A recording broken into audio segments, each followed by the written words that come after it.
back to another video, guys. Today we'll be talking about Numbers by Bible School. Before we start, hit that subscribe button and comment down below if you have any questions. And we've been lately noticing that most of our viewers are not subscribed, so please do us a favor and please subscribe to our channel. Thank you. So, first of all, we see in the first 10 chapters, the Israelites are in Mount Sinai. This is where the Israelites got numbered and arranged, and that is how Numbers got its name. And the arrangement is like a cross. The tabernacle is in the middle. The priests and the Levites are around the tabernacle. So, in the middle there's a tabernacle, and then on the right side there's a line of tents where Israelites lived, and then on the left side there's a line of tents, and then up, and then a line down. That sort of represents a cross, and it symbolizes God's death on the cross later on in the Bible, which the Israelites don't know about. So, yep. And then around them, there were 12 tribes nicely organized. This represented that God was always in the middle. Here's just a quick photo of Mount Sinai and how it looks now today. Obviously, it used to look different back then. Maybe, we don't know. But, yeah, that's what I think. So, this arrangement and Numbers also set up the next 5 chapters. In these next 5 chapters, they get the laws of purity. These are laws that try to help the Israelites get even more holy and pure, and help some camp become more holy and pure. And then in chapter 10, the cloud of God's presence lifts up and leads them into the wilderness. Chapters 10b to 12, travel. This is where things start to get a little bad for the Israelites. In chapter 11, they start complaining and saying, "There's no food and we're thirsty. We should go back to Egypt." Then in chapter 12, Moses' brother and sister badmouth him, opposing him in front of everyone. So this is just a picture of Moses getting yelled at with all the Israelites. The dog represents the Israelites because they get feisty like the dog when it's hungry and thirsty. And they're showing one of the kids getting thirsty and hungry, and they're pointing at Moses because they're saying it's his fault. So in chapters 13 to 19, they're in the wilderness of Paran. In chapters 13 and 14, Israelites send spies to the promised land. When they return, 10 of the spies say, "We will be doomed, the Canaanites will kill us." While the other 2 spies left say, "God will save us." So the 10 spies rage up the people to a mutiny, which is basically opposing Moses and God back to Egypt, saying, "We are going to appoint a new leader to lead us back to Egypt." So God is furious and angry in an understandable way.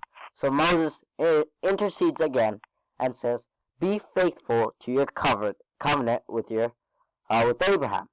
So he gives the Israelites what they want by saying, "You will wander in the wilderness for 40 years and then die.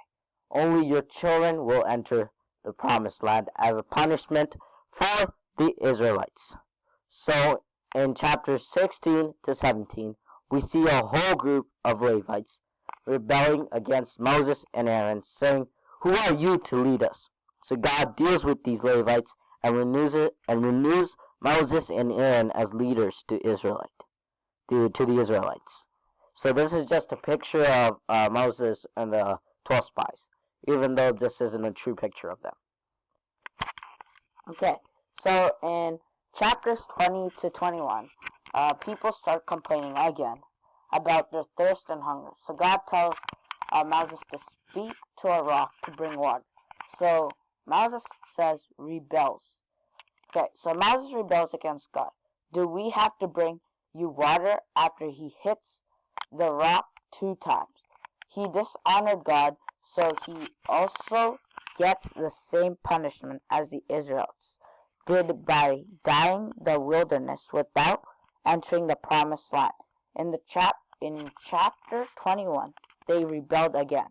So God brings poisonous snakes to bite them, and Moses intercedes.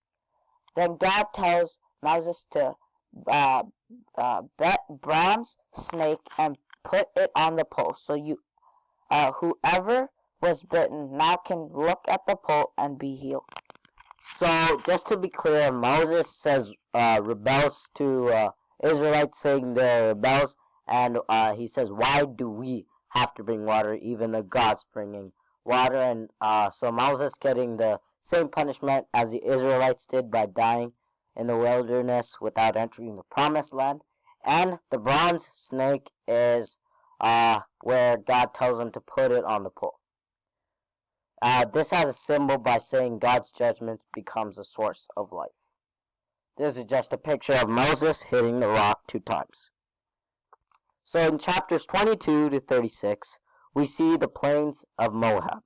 In chapters 22 to 25, the king of Moab is scared of all the Israelites because there's a lot of people that he doesn't know who's coming into his land. So he gets scared.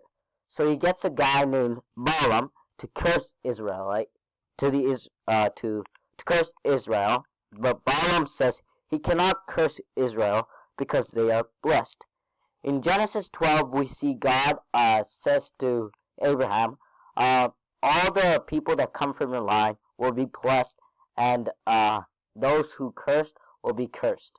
So this is representing that and fulfilling God's covenant with one part of the covenant with Abraham by saying that Abraham's line will be blessed and God blesses them.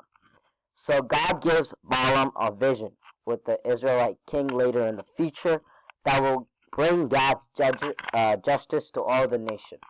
So then the rest of the book focuses on the children of the next generation that are ready to enter the land.